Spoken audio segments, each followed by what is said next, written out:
Hello, welcome to Phantom Homicide. Today we are undertaking a deep dive into, well, a truly haunting and complex cold case. It's the 2006 murder of 17-year-old Candace Hiltz in Colorado. Yeah, and this one, it's unique. It's not just the awful violence against such a promising young woman.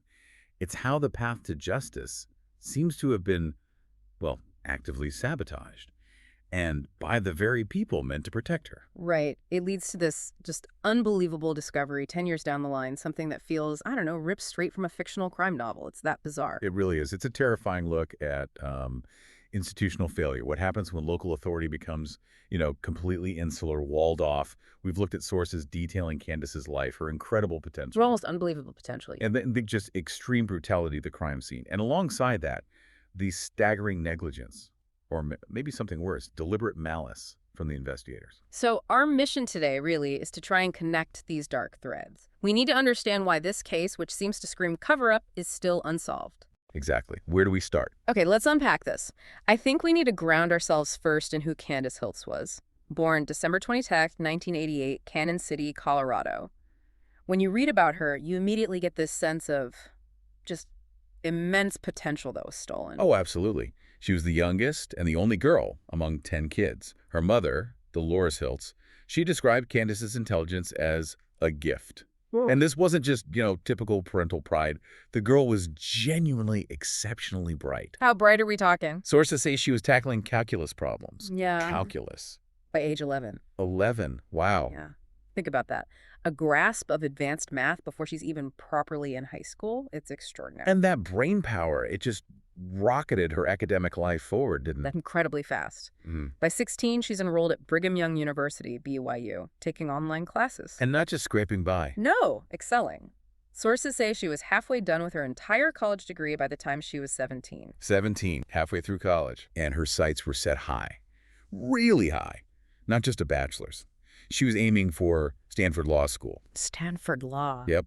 And her dream, which honestly seems pretty plausible given her track record, was to eventually become a U.S. Supreme Court justice. My goodness. So the loss here isn't just a life. It's this potential legal giant, someone who could have genuinely changed things. Exactly. But, beneath all that ambition, there was this layer of immense personal pressure, especially being a young single mother. Right, her daughter Paige, born in September 2005. That's right. So Paige was just under a year old when Candace was murdered. Yeah. And adding to that already huge challenge, Paige suffered from hydrocephalus. Which is built up of fluid on the brain, right? Yes, exactly. And the sources mentioned it was severe. Candace lived with this terrible knowledge that Paige wasn't expected to live a very long life. So she's balancing intensive care for a critically ill baby, being a new mother, and handling high-level college work online. It's almost unimaginable pressure for a 17-year-old. Yeah. Intense stress. And that, sadly, also made her vulnerable. Okay, let's talk about the stage for this tragedy, too, because the location itself is vital context here. Fremont County, Colorado, specifically Copper Gulch, a rural spot about 25 miles southwest of Cannon City. Yeah, and this isn't just any rural area. It's chillingly known as Prison Valley. Prison Valley, why? Well, you have to understand the socioeconomics. The Department of Corrections, the D.C., it's the single largest employer in the entire region. It's not just a factor, it's the whole economy, basically. Pretty much. If you live there, chances are extremely high that you or someone very close to you works for a prison or in a job that depends on the prisons. Okay, so what does that economic reality mean when it comes to something like a murder investigation? It means the community is incredibly tight-knit, almost impenetrable, insular. When most people either wear a uniform or rely on those who do for their paycheck, well, challenging law enforcement isn't just questioning the police. It's challenging the whole town's livelihood, the social fabric. Exactly. So getting internal investigations going, or even getting meaningful external scrutiny, it's incredibly difficult. And that's the backdrop. That's why allegations of corruption, especially involving law enforcement, become so potent, so dangerous there. And it's a backdrop, sadly, that includes other Colorado cold cases mentioned in the sources. Janelle Matthews, Evelyn K. Day, Sylvia Quayle. The Bennett family, Bobby Joe Oberholzer, Annette K. Schnee. Yeah, the state has this dark history of unresolved violence. Which just underlines your point.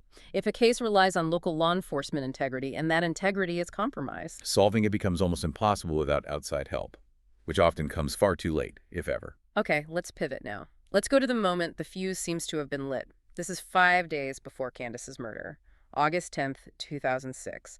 A seemingly minor incident escalates. Right. Officer Robert Dodd from the Fremont County Sheriff's Department shows up at the Hiltz home. But he wasn't there for Candace initially.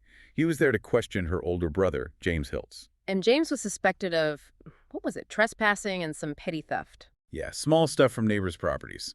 Things like hatchets, flashlights, minor items. But, and this is crucial, it wasn't just a simple criminal issue because of James's mental health. Tell us about that. James suffered from severe mental illness. His mother, Dolores, described him as very delusional. He had this crippling phobia of interacting with people, even his own family. So where was he living? To cope, he'd set up a tent deep in the woods behind their house. He'd often go unseen for days at a time. And compounding this, he had this delusion that another woman, not Dolores, was his real mother, which just created more distance, more isolation. So Dodd arrives, asks for James. Dolores and Candace meet him at the door. Right. And they explain, James isn't available. He's out in the woods because of his mental state. But the sources suggest Dodd didn't buy it. He was immediately suspicious, maybe thought they were hiding James, covering for him. Okay, so the tension ramps up immediately. Instantly. Candace was apparently very protective of her family, especially James, given his vulnerability. She got upset, loud, defending her mother against what she saw as Dodd's accusations of lying or obstruction. And Dodd didn't back down. No. The argument escalated. Dodd allegedly threatened to arrest Candace, maybe for obstruction of justice. And here's where it turns. Candace didn't just take the threat, she pushed back, hard. This is it, the point of no return. Candace wasn't intimidated. She fires back with this explosive accusation. What did she say? She stated point blank that she had personally seen Officer Dodd on several occasions accepting envelopes from known drug dealers. Wow. And she threatened him. She said if he arrested her or kept harassing her mother, she would go straight to the sheriff's office and report exactly what she saw. So you have the 17-year-old girl, brilliant but under immense stress, standing up to a uniformed officer in his own territory and threatening to expose him for taking money from drug dealers. What's the immediate risk for Dodd there? Total. Utter. Professional destruction. Sure. In a place like Prison Valley, being linked to drug dealers, taking envelopes suggesting payoffs, that's career suicide. Criminal charges, maybe? It compromises the entire department. He couldn't just ignore that threat. Absolutely not. Especially if what Candace saw was true, or even if she just told someone else about it. The risk was immense. So Dodd eventually backed off. He left without talking to James, didn't make any arrests, but the seed was planted. The potential motive for retaliation was now hanging heavy in the air. And if it was retaliation, the response came terrifyingly fast and violently. Just a couple of days later, August 13th, the first real warning sign. The family dog goes missing. Yeah, and in a rural area, dogs wander. It happens. But looking back, it's a screaming red flag. Right. It's premeditation. It's silencing the home's alarm system before you make your move. Subtle, but chilling. Then, August 15th, 5 days exactly after that confrontation with Dodd, the murder happens. Dolores Hiltz leaves the house around noon for an errand. Candace is home alone with baby Paige. Right. When Dolores gets back, after 3:30 p.m., she knows immediately something is terribly wrong. How? She hears Paige crying hysterically. That tells her the baby's alone, unattended. Then she sees it. Obvious signs of a struggle. Blood. Before she even finds Candace. And where? Where did they find Candace? Her body was wrapped entirely in a large comforter. And then stuffed underneath a bed in Paige's room. Oh my God. The level of violence was just extreme. Sources say her injuries were so bad she was unrecognizable. This wasn't random. This wasn't just a burglary gone wrong. No way.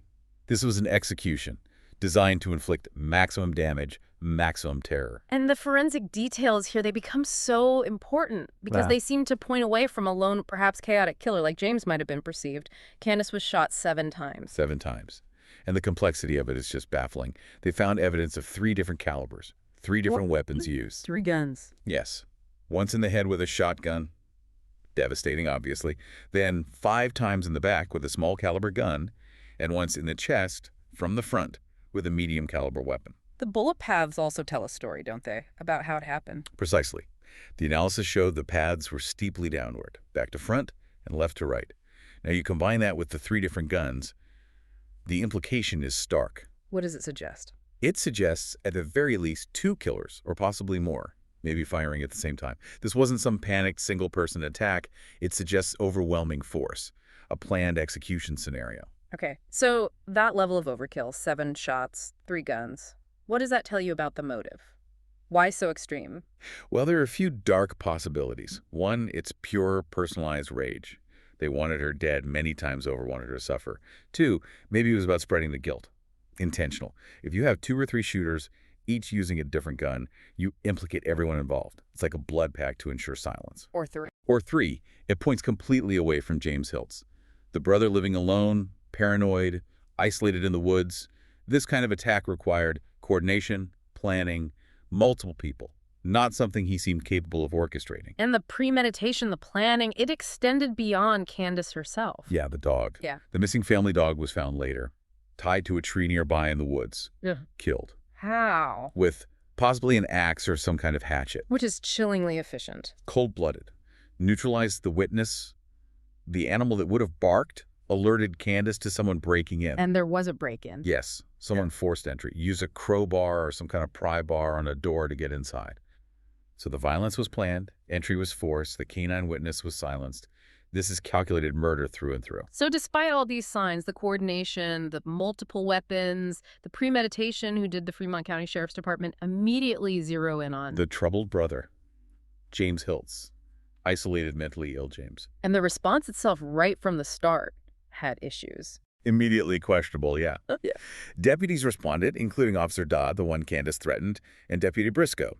But they apparently arrived over an hour after Dolores called 911. An hour for a homicide. Even accounting for Dolores' distress, that timing feels off. Alarming. And then the initial press reports were wrong. Said a body was found dumped in a remote area. Minimizing the fact it happened inside the home. Exactly. It downplayed the invasion, the execution within the family sanctuary. And Detective Briscoe pointed the finger straight at James. Told Dolores right away, James Hiltz is our person of interest. Then they launched this massive manhunt in the Copper Gulch, Deer Mountain area. They put out his description, 5'10", 155 pounds, blonde, blue eyes. And crucially, they warned he was possibly armed and dangerous with at least 2 firearms. Creating this image of a dangerous, armed fugitive. Despite knowing his severe mental health issues, they needed a suspect, and James fit the bill publicly. The manhunt went on for 3 days. And when they caught him? He was found, captured, surrendered completely peacefully. No incident, and guess what he had on him? Let me guess. Not 2 firearms. Just a knife. That's it. Not the 2 guns they warned about. And certainly not the 3 different kinds of weapons used to kill Candace. So clearly not the killer based on that alone. But they still held him. Oh, yeah. They charged him, but only with those prior unrelated things, the burglary, the theft of the hatchets and flashlights. But get this. His bond was set at $500,000. $500,000. For petty theft, that's insane. It's punitive. It's a way to keep someone locked up when you desperately want them for something bigger, but you can't prove it yet. It basically turned into a debate about how the system treats the mentally ill, using them as placeholders in homicide cases. So what eventually happened with James? He wasn't tried for the murder. No. Eventually, in 2008, he went through the courts for the burglary charges, and he was found not guilty by reason of insanity. Which confirmed what the family said all along. Right. It validated his severe mental state. He was committed to the Colorado Mental Health Institute, but legally it also meant the sheriff's office lost their primary suspect for the murder. The convenient narrative collapsed. But focusing so intensely on James, that came at a huge cost to the actual investigation, didn't it? Dolores Hiltz was adamant later that the whole thing was botched. Severely botched. And her claims really fuel that cover-up theory. She maintains the house was never properly secured. Yeah. No crime scene tape, nothing. Seriously, for a homicide scene? That's what she says. Crucial evidence just left there. Uncollected. Or maybe deliberately ignored, scattered all over. Which points to either just shocking incompetence. Which defies basic police training. Or an active effort to make sure any evidence pointing away from James just disappeared, got lost. Exactly. And because of that failure, the family, the victims, they had to become their own crime scene investigators. I can't even imagine returning to where your daughter was murdered and finding the police just left things behind. It's horrific. Dolores and her son, Jonathan, and thank God he'd taken some forensic crime classes they had to step in. They put on protective gear. They started collecting the evidence themselves, methodically photographing everything, bagging items, even keeping their own written evidence log. A citizen's attempt to salvage a homicide investigation that the professionals apparently abandoned. That's exactly what it was. So what did the family find? What did the grieving mother and brother collect that the police, including the officer Candace had threatened, somehow missed? It's staggering. They found bullet casings just scattered around the room. They collected the entire bloodied comforter Candace was wrapped in. The whole thing. The whole thing. They found a white computer speaker, also bloodied, that had apparently been used to prop up the bed where she was hidden. And maybe the most disturbing, a shotgun casing found right inside baby Paige's cradle. In the baby's cradle. And the police missed that. While the family found all this, the professional investigators, over 3 days, apparently collected only about 15 minor items. Bits of paneling, carpet samples, things like that. So, Dolores goes to the sheriff's office to report this. The unsecured scene, the evidence they found. What happens? She's told Dodd and Briscoe are too busy. Too busy. For the mother of a murder victim bringing in evidence from the scene they failed to secure. Incredible, isn't it? It speaks volumes about their priorities, or lack thereof. Eventually, Detective Briscoe did show up later, apparently after some pressure. He had a search warrant and took the container of evidence the family had so carefully logged. But there's a huge legal problem there, right? With the family collecting it. Massive problem. Forensic Procedure 101 is chain of custody. Every single person who handles evidence, every movement, has to be documented meticulously to prevent tampering, ensure integrity. When the victim's family collects the evidence, even with the absolute best intentions, that chain is broken, fundamentally. So even if they found the smoking gun, a defense attorney could argue it's inadmissible because it was handled improperly. Precisely. Yeah. It's compromised. Dolores Hiltz said it herself. Seasoned cops don't leave evidence. She was pointing out the obvious. Either the Fremont County deputies were unbelievably incompetent, or they deliberately compromised the scene, left that evidence, the comforter, the casing in the crib for the family to find, knowing it would poison the investigation down the line, sabotage any future prosecution of the real killer. It's a deeply cynical but plausible interpretation, given what happened next. And this mess, this failure, it just sat there for a decade until this absolutely absurd twist, like you said, ripped from a novel. December 2016, 10 years after Candace was murdered, a local Cannon City resident, Rick Ratzlaff, goes to one of those auctions for abandoned storage units. Okay. He buys the contents of one unit, pays $50 for it. $50. $50. And whose unit was it? Don't tell me. It had belonged to Lieutenant Detective Robert Dodd, the same officer Candace Hiltz threatened 5 days before her death. He hadn't paid his bill, so the contents went up for auction. You cannot make this stuff up. What did Ratzlaff find inside? He finds Dodd's secret personal evidence locker. Items that are just chilling. A manila envelope clearly labeled evidence. A hatchet and a rope items directly related to the killing of the Hiltz family dog. The means used to kill the dog, hidden by Dodd. Yes, and worse. A green backpack containing Candace Hiltz's bloody shirt and a bloody sock belonging to the murder victim. In his private storage unit. 10 years later, that just blows the whole official investigation out of the water. Why? Why would a detective steal the victim's bloody clothes and the dog-killing evidence and hide it privately? There are only really two ways to spin it, and neither is good. One, grotesque incompetence. He used his private locker as some kind of overflow evidence storage, completely outside official protocol. That alone is grounds for immediate firing, end of career. Or two, he actively stole the evidence because it implicated him or people he was protecting. He needed to control it, maybe destroy it eventually. And the reaction when Ratzlaff found it, that suggests option two, doesn't it? Pure panic. Oh, total panic mode. Yeah. Dodd's family immediately called Ratzlaff, desperately tried to buy the stuff back, but Ratzlaff knew what he had. He refused. And then the pressure ramped up. Big time. After the news got out, Ratzlaff reported that the Fremont County Sheriff himself warned him his life could be in danger. A threat from the sheriff. Over finding evidence, Dodd hid. A terrifying message. Keep quiet. Or else. This is the head of the local law enforcement telling a citizen who found evidence of police misconduct that he's in danger. Did Dodd try to cover his tracks after the locker was found? Yes, absolutely. The records custodian at the sheriff's office later reported that Detective Dodd actually changed the archive report on the Candace Hiltz murder case after he found out the locker contents were exposed. Tampering with official records to hide what he'd done. Clear act of self-preservation. Trying to rewrite history after the fact. And this wasn't just about the Hiltz case, was it? Dodd's misconduct went further. Sources confirmed it. This was a pattern.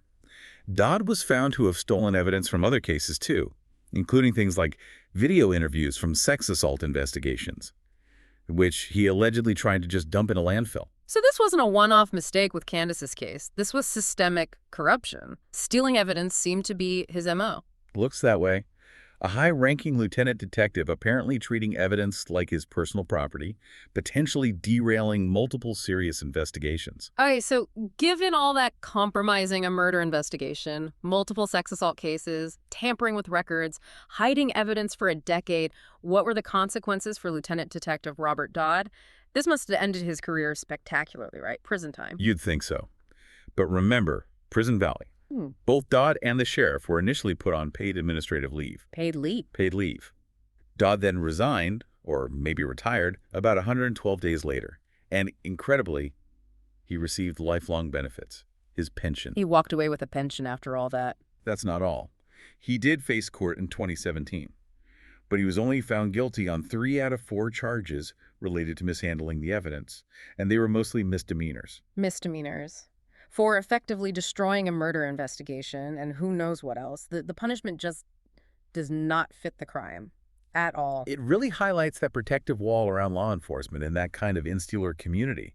It was clearly easier for the system to just ease him out quietly with the benefits than to risk digging deeper and finding out how far the corruption went or who else might be involved. So the accidental discovery of Candace's bloody clothes in that $50 storage unit, it forces us to reevaluate everything, especially the 2 main theories about who killed her. But now with this proven police corruption hanging over it all. Absolutely. Dodd's actions don't definitively prove who pulled the triggers, but they prove beyond any doubt that the initial investigation was compromised. Intentionally, it seems, to protect someone. Okay, let's lay out those theories again with this new context. Theory 1, the fratricide. James Hiltz did it. This was the narrative the Fremont County Sheriff's Office pushed hard from day one. Right. Proponents would argue, look, James was having a psychotic break.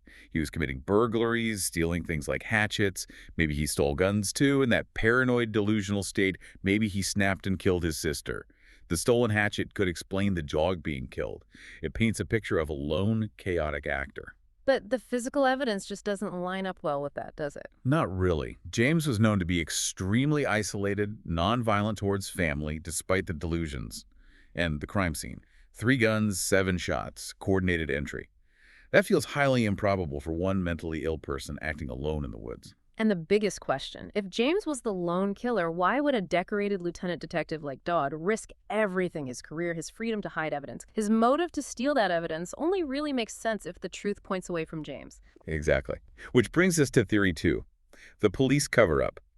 Candace was murdered specifically because she threatened to expose Officer Dodd's alleged corruption with drug dealers. Direct retaliation. Yes.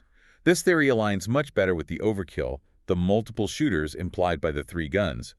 The execution could have been carried out by corrupt officers themselves, or maybe by associates, drug dealers Dodd was involved with, hired to silence her permanently and send a brutal message.